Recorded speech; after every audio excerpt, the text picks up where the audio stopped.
Is deadline ಪೋಷಕರು ಹೇಳ್ತಿದ್ದಾರೆ ಭಾನುವಾರ ರಸ್ತೆಗಿಳಿದು ನಾವು ಹೋರಾಟ ಮಾಡ್ತಿದ್ದೀವಿ ಅಂತ. ಪ್ಲೀಸ್ ಸುಧಾಗೌಡರು ನಮ್ಮ ಜೊತೆ ಇದ್ದಾರೆ. ಸರ್ ಭಾನುವಾರ ಫಿಕ್ಸ್, ಖಂಡಿತವಾಗ್ಲೂ ಸರ್ ಫಿಕ್ಸ್ ಆಗ್ಬಿಟ್ಟಿದೆ ಅದು. ಯಾಕೆಂತಂತಂದ್ರೆ ಇಲ್ಲಿ ಅಪ್ಪ ಅಮ್ಮ ಜಗಳದಲ್ಲಿ ಕೂಸ್ ಬಡವಾಯ್ತು ಅನ್ನೋ ಆಯ್ತು. ಈ ಖಾಸಗಿ ಶಾಲೆಯವರು ಮತ್ತೆ ಶಿಕ್ಷಣ ಇಲಾಖೆಯವ್ರ ಮಧ್ಯೆ ಪೋಷಕರು ಬಡವರಾಗ್ತಿದ್ದಾರೆ. ಇಲ್ಲಿ ತುಂಬಾ ಕಷ್ಟ ಆಗ್ತಿದೆ ಅವ್ರಿಗೆ. ಇಲ್ಲಿ ನಮ್ಮ ಕಷ್ಟ ಏನು ಅಂತ ಕೇಳ್ತಾ ಇಲ್ಲ, ಬರೀ ಇವರ ಸಮಸ್ಯೆಗಳನ್ನೇ ಹೇಳ್ತಾ ಇದ್ದಾರೆ.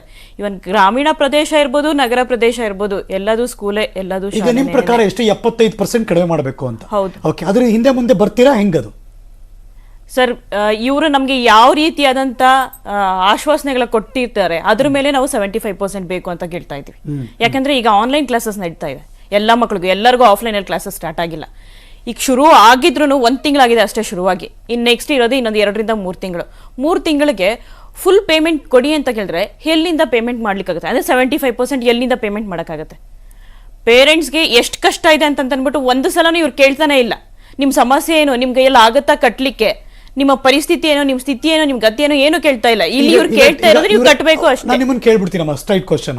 ಈಗ ಅವಾಗಿಂದ ಮಾತಾಡ್ತಿರ್ಬೇಕಾದ್ರೆ ಅವ್ರು ಮೆನ್ಷನ್ ಮಾಡೋದೇನೋ, ನಮಗೂ ಮೇಂಟೆನೆನ್ಸ್ ಇರುತ್ತೆ, ನಮಗೂ ಶಿಕ್ಷಕರಿಗೆ ಸಂಬಳ ಕೊಡಬೇಕು, ನಾನ್ ಟೀಚಿಂಗ್ ಸ್ಟಾಫ್ಗೆ ಸಂಬಳ ಕೊಡದೆ ಬಿಟ್ಬಿಡಕ್ಕಾಗಲ್ಲ, ಅವ್ರಿಗೂ ಸಂಸಾರ ಇದೆ, ಅವ್ರಿಗೂ ಕೊಡಬೇಕು. ಇದನ್ನೆಲ್ಲ ಯೋಚನೆ ಮಾಡಿದಾಗ ಬೀಂಗ್ ಎ ಪೇರೆಂಟ್ ಏನ್ಸುತ್ತೆ?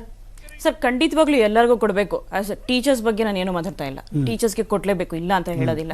ಬಟ್ ಒಂದೇ ಒಂದು ಕ್ವಶನ್ ಟೀಚರ್ಸ್ಗೆ ನೀವು ಪೇ ಮಾಡಿದೀರಾ? ಫಸ್ಟ್ ಎಷ್ಟೋ ಶಾಲೆಗಳಲ್ಲಿ ಟೀಚರ್ಸ್ಗೆ ಪೇ ಮಾಡಿಲ್ಲ. ನನ್ನ ಫ್ರೆಂಡ್ಸ್ ಎಷ್ಟೋ ಶಾಲೆಗಳಲ್ಲಿ ವರ್ಕ್ ಮಾಡ್ತಿದ್ದಾರೆ, ಅವ್ರು ಹೇಳ್ತಿದ್ದಾರೆ ಅರ್ಧ ಫೀಸ್ ಪೇ, ಅರ್ಧ ಸ್ಯಾಲ್ರಿ ಕೊಡ್ತಿದ್ದಾರೆ, ನಮ್ಗೆ ಪೇನೆ ಮಾಡ್ತಾ ಇಲ್ಲ ಅಂತ ಅಂದ್ಬಿಟ್ಟು ನಮ್ಮ ಹತ್ರ ಕಂಪ್ಲೀಟ್ ಆಗಿ ತಗೋತಾ ಇದ್ದಾರೆ. ಈವನ್ ತಗೊಳ್ಳಿಲ್ಲ ಅಂತಂದ್ರೆ ನನ್ಗೆ ಸ್ಪೆಷಲ್ ಆಗಿ ಗೊತ್ತು, ನಾವು ನೋಡಿದೀವಿ ಎಷ್ಟೋ ಮಕ್ಕಳಿಗೆ ಆನ್ಲೈನ್ ಕ್ಲಾಸಸ್ ಕಟ್ ಮಾಡಾಕಿದ್ದಾರೆ ಸ್ಕೂಲ್ಗಳಲ್ಲಿ. ಎಲ್ಲದೂ ಸಮಸ್ಯೆ ಇದೆ. ನೀವು ಸರ್ಕಾರ ಏನ್ ಮಾಡ್ತಾ ಇದ್ದೀರಾ? ನಾನು ಕೇಳೋದು ಒಂದೇ, ಸರ್ಕಾರ ಏನು ಮಾಡ್ತಾ ಇದೆ? ಎಲ್ಲದನ್ನು ಕೂತ್ಕೊಳ್ಳಿ, ಸರಿಯಾಗಿ ಯೋಚನೆ ಮಾಡಿ, ಕರೆಕ್ಟ್ ಆದೊಂದು ತೀರ್ಮಾನಕ್ಕೆ ಬನ್ನಿ. 75% ಪೇ ಮಾಡಬೇಕಾ? ಅಷ್ಟು ಅವಶ್ಯಕತೆ ಇದೆಯಾ? ಪೇರೆಂಟ್ಸ್ ಕೈಯಿಂದ ಕಟ್ಲಿಕ್ಕೆ ಆಗತ್ತಾ? ಇದು ತುಂಬಾನೇ ವಿಚಾರ ಮಾಡುವಂತ ವಿಚಾರ. ಯಾಕಂದ್ರೆ ಕರೋನಾ ಬಂದಿರೋದನ್ನ ಎಲ್ಲರಿಗೂ ಕೆಲಸ ಹೋಗಿದೆ. ಇಲ್ಲಿ ಒಬ್ರು ಕೆಲಸ ಮಾಡ್ತಿದ್ದಾರೆ ಮನೇಲಿ, ಎಲ್ಲಿಂದ ಪೇ ಮಾಡ್ಲಿಕ್ಕೆ ಸಾಧ್ಯ ಇದೆ? ಶಶಿಧರ್ ಸರ್, ಶಶಿಕುಮಾರ್ ಅವರೇ ಪ್ಲೀಸ್. ಹರೀಶ್, Yes, ಈಗ ನಮ್ದು ಒಂದೇ ಪ್ರಶ್ನೆ. ಇವತ್ತಿನ ದಿನ ಸರ್ಕಾರ ಏನೇ ತೀರ್ಮಾನ ತೆಗೆದುಕೊಂಡ್ರು, ಅದು 30 ಇರ್ಬೋದು, 40 ಇರ್ಬೋದು, ಅವರು ಒಂದು ಆದೇಶ ಮಾಡ್ಬಿಡಿ, ಶಿಕ್ಷಕರು ಶಿಕ್ಷಕೇತರ ಸಿಬ್ಬಂದಿಗೂ ಕಡಿತ ಸಂಬಳವನ್ನ ಕೊಡಿ ಅಂತ. ಯಾಕೆ ಅಂದ್ರೆ ನಾವು ಯಾವುದೇ ರೀತಿಯಲ್ಲಿ ಯಾವುದೇ ಶಾಲೆ 10,000 ಇರ್ಬೋದು, 1 ಲಕ್ಷ ಆ ಶಾಲೆಗಳಲ್ಲಿ ಬರೋ ಇನ್ಫ್ಲೋ ಆಫ್ ಫೈನಾನ್ಷಿಯಲ್, ಅದಕ್ಕೆ ಪೂರಕವಾಗಿ ಸಂಬಳ ನಿಗದಿ ಆಗೋದು. ಹಾಗಾಗಿ ಶಿಕ್ಷಕರು ಶಿಕ್ಷಕೇತರ ಸಿಬ್ಬಂದಿಗೆ ಆಗತಕ್ಕಂತ ಅನ್ಯಾಯದ ಬಗ್ಗೆ ಸರ್ಕಾರವೇ ತೀರ್ಮಾನ ತೆಗೆದುಕೊಬೇಕು. ಇಲ್ಲ ಸರ್ಕಾರ ಕೇಳಿದಾಗ ಏನ್ ಹೇಳಿದ್ರು ಈ ವಿಚಾರಕ್ಕೆ? ಅಲ್ಲ, ನಾವು ಇದನ್ನ ಹೇಳಿ ಲೆಕ್ಕಾಚಾರವನ್ನ ವಿತ್ ಪ್ರೆಸೆಂಟೇಶನ್ ಕೊಟ್ಟಿದ್ದೇವೆ. ಅಕಸ್ಮಾತ್ ಅವ್ರು 30% ಅಂದ್ರೆ 45% ಕಡಿತ ಆಗತ್ತೆ. ಯಾಕೆ ಅಂದ್ರೆ RT ಮರುಪಾವತಿ ಆಗಿಲ್ಲ, ಹೋದ ವರ್ಷದ್ದು ಇನ್ನೂ ಇತ್ಯರ್ಥ ಆಗಿಲ್ಲ.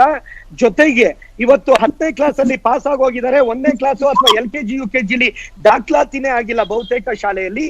ಈ ಎಲ್ಲ ಡೆಫಿಸಿಟ್ ಯಾವುದೇ ₹1 ಬೇರೆ ಇಲಾಖೆ ಬಿಟ್ಟಿಲ್ಲ. PF ಆಗ್ಲಿ, ESI ಆಗ್ಲಿ, ಪ್ರೊಫೆಷನಲ್ ಟ್ಯಾಕ್ಸ್ ಆಗ್ಲಿ, ಚಿಕ್ಕ ಶಾಲೆ ಆಗ್ಲಿ, ದೊಡ್ಡ ಶಾಲೆ ಆಗ್ಲಿ, ಎಲ್ಲರಿಗೂ ಅನ್ವಯಿಸುತ್ತೆ. ಹಾಗಾಗಿ ನಾವು ಕೇಳೋದು, ನೀವ್ ಏನ್ ಕಡಿತ ಮಾಡ್ತೀರಾ ಅದೇ ಕಡಿತವನ್ನ ಸಂಬಳದಲ್ಲಿ ಕಡಿತ ಮಾಡೋದಕ್ಕೆ ನೀವು ಅವಕಾಶವನ್ನ ಕಲ್ಪಿಸಿದ್ರೆ ಆ ಶಿಕ್ಷಕರು ಶಿಕ್ಷಕೇತರ ಸಿಬ್ಬಂದಿ ಮೇಲೆ ಹೊಡ್ತಾ ಆದಂಗಾಗತ್ತೆ. ಇಡೀ ರಾಜ್ಯದ ಶಿಕ್ಷಕರು ಈಗಾಗ್ಲೇ ಉಲ್ಟಾ ಬಿದ್ದಿದ್ದಾರೆ.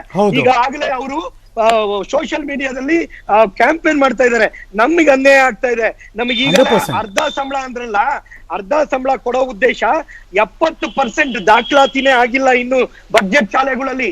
ಮೋರ್ ದೆನ್ 70% ಎಲ್ಲಿಂದ ಇನ್ಫ್ಲೋ ಆಗ್ಬೇಕು? ಹೋದ ವರ್ಷದ ಬಾಕಿ ಕೋಟಿಗಟ್ಲೆ ಇದ್ದೆ.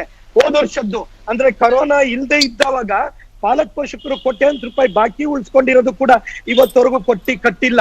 ಇವೆಲ್ಲವನ್ನು ದೊಡ್ಡ ದೊಡ್ಡ ಶಾಲೆಯ ಪಾಲಕ ಪೋಷಕರು ಅರ್ಥ ಮಾಡ್ಕೊಂಡಿದ್ದಾರೆ ಅಂತ ನಾನು ಭಾವಿಸ್ತೇನೆ. ಹಾಗಾಗಿ ಸರ್, ಈಗ ಏನಾಗ್ತಾ ಇದೆ, ಈಗ ಒಂದು ಭಾಗದಲ್ಲಿ ನನ್ನ ಒಂದು ವಿಷಯವಾದು, ನಾವು ಬೆಂಗಳೂರು ಅಂತ ಶಾಲೆಗಳಲ್ಲಿ ಈ ವರ್ಷದ ಅಡ್ಮಿಷನ್ ನ ಕಳೆದ ವರ್ಷ ಲಾಕ್ಡೌನ್ ಆಗೋಕ್ಕಿಂತ ಮುಂಚೆನೆ ಸಾಕಷ್ಟು ದಾಖಲೆಗಳಾಗಿ ಹೋಗ್ಬಿಟ್ಟಿತ್ತು. ಅದು ಬರೀ ಬಿಡಿ ಶಶಿಧರ್, ಈಗ ನಿಮ್ ಟ್ರ್ಯಾಕ್ ಬನ್ನಿ. ಶಶಿಧರ್ ದಿಂಡೋರ್ ನಿಮ್ ಟ್ರ್ಯಾಕ್ ಅಲ್ಲಿ ಮಾತಾಡಿ. ರೂಪ್ಸಾಗಿ ಏನಾಗ್ಬೇಕು ನಿಮ್ ಟ್ರ್ಯಾಕ್ ಅಲ್ಲಿ ಮಾತಾಡಿ. ಶಶಿಧರ್ ನಮ್ಮ ರೂಪ್ಸಾದಿಂದ ಹೇಳ್ತಾ ಇದ್ದೀವಿ, ನಮ್ಮ ಗ್ರಾಮೀಣ ಭಾಗದ ಶಾಲೆಗಳು ಬಜೆಟ್ ಶಾಲೆಗಳಿಗೆ ಯಾವುದೇ ರೀತಿಯ, ಯಾಕಂದ್ರೆ ಕೇವಲ 15-20 ಸಾವಿರ ರೂಪಾಯಿ ಶಾಲೆಗಳನ್ನ 20% ಕಡಿತ ಮಾಡಿದ್ರೆ ಕೇವಲ 8,000-10,000 ರೂಪಾಯಿದಲ್ಲಿ ನಾವು ಹೇಗೆ ಈಗೇನು ಮಂತ್ರಿಗಳು ಏನು ಹೇಳಿದ್ದಾರೆ ಇದ್ರ ಬಗ್ಗೆ ಗಮನ ಹರಿಸ್ತೀನಿ ಮಾಡ್ಕೊಡ್ತೀನಿ ಅಂತ ಡೆಡ್ ಲೈನ್ ಕೊಟ್ಟು ಓಕೆ ಅಂತಿದಾರ ಇಲ್ಲ ನೋಡೋಣ ಅಂತ ಮುಂದಕ್ಕೆ ಹಾಕ್ತಿದಾರ ಶಶಿಧರ್ ಅವರೇ? ಅಲ್ಲ ಮುಂದಕ್ಕೆ ಹಾಕ್ತಿದಾರ ನೋಡೋಣ ಅಂತ ಅಥವಾ ಇಷ್ಟಿದ್ದಲ್ಲಿ ಮಾಡ್ಕೊಡ್ತೀನಿ ಅಂತ ಹೇಳ್ತಿದಾರ? ಈಗ ಶಿಕ್ಷಣ ಮಂತ್ರಿಗಳು ಇವತ್ತು ಸ್ಪಷ್ಟವಾಗಿ ನಿರ್ಧಾರವನ್ನ ತೆಗೆದುಕೋಬಹುದಾಗಿತ್ತು. ಲಿಮಿಟ್ ಇದೆ, ಇಲ್ಲಿ ಒಂದು ಒತ್ತಡದಲ್ಲಿ ಬೀಳ್ತಾ ಇದ್ದಾರೆ.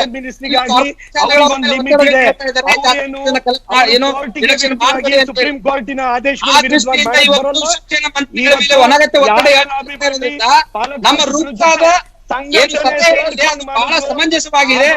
ಪಾಲಕರಿಗೂ ಅನುಕೂಲ ಆಗುತ್ತೆ, ಶಿಕ್ಷಣ ಸಂಸ್ಥೆಗಳಿಗೂ ಅನುಕೂಲವಾಗುತ್ತೆ, ಮಕ್ಕಳು. ಓಕೆ ಓಕೆ ಓಕೆ ಶಶಿಕುಮಾರ್ ಅವರೇ final remarks. Okay one at a time, ಒಬ್ರು ಒಂದ್ಸಾರಿ, one at a time. 50% deduction ಮಾಡಿದ್ರೆ, 25% ಡಿಡಕ್ಷನ್ ಮಾಡಿದ್ರೆ ಆ ಶಾಲೆಗಳು ಕಾರ್ಯನಿರ್ವಹಿಸಕ್ಕಾಗಲ್ಲ. Shashikumar final remarks. ಶಶಿಕುಮಾರ್ ಅವರೇ final remarks, one at a time please. Sir, ಇವತ್ತಿಗೂ ಅನ್ಸೈಂಟಿಫಿಕ್ ಇಲ್ಲಾಜಿಕಲ್ ಆಗಿ ಯಾರೇ ಮಾಡಿದ್ರು ಕೋರ್ಟು ಅದನ್ನ ಮಾನ್ಯ ಕೊಡಲ್ಲ.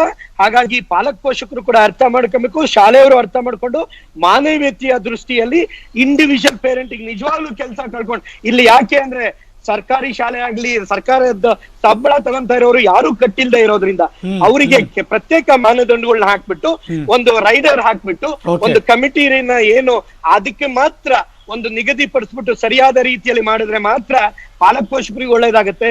ಇಲ್ಲವಾದ್ರೆ ಬರೀ ಪ್ರಚಾರಕ್ಕಾಗತ್ತೆ. ಅದು ಯಾವ ಪಾಲಕ ಪೋಷಕರಿಗಾಗ್ಲಿ ಶಿಕ್ಷಣ ಸಂಸ್ಥೆಗಳಿಗಾಗ್ಲಿ ಅದಾಗಬಾರ್ದು. ಪೋಷಕರು ಮಕ್ಕಳನ್ನ ಶಾಲೆಗೆ ಕಳಿಸೋಕೆ ಇಷ್ಟೆಲ್ಲ ಅವ್ರದ್ದು ಗೊಂದಲ ಪಡಬಾರ್ದು ಅನ್ನೋದಿದ್ರೆ ಸರ್ಕಾರ ಇಮಿಡಿಯೇಟ್ ಆಗಿ ಇಂಟರ್ವ್ಯೂನ್ ಆಗಿ ಒಂದು ನಿರ್ಧಾರವನ್ನ ಪ್ರಕಟ ಮಾಡಬೇಕು. ಇದು ಪೋಷಕರು ಕೇಳ್ತಿದ್ದಾರೆ. Shashikumar, thank you so much for joining us. Shashidhar ಅವರೇ ಥ್ಯಾಂಕ್ ಯು ಜಾಯ್ನ್ ಆಗಿದ್ದಕ್ಕೆ. ಸುಧಾಕರ್ ಅವರೇ ಥ್ಯಾಂಕ್ ಯು ಜಾಯ್ನ್ ಆಗಿದ್ದಕ್ಕೆ. Let's wait and watch. ಇವತ್ತು ಸಂಜೆ ತನಕ ಸರ್ಕಾರಕ್ಕೆ ಟೈಮ್ ಇದೆ. ಶಿಕ್ಷಣ ಮಂತ್ರಿಗಳಿಗೆ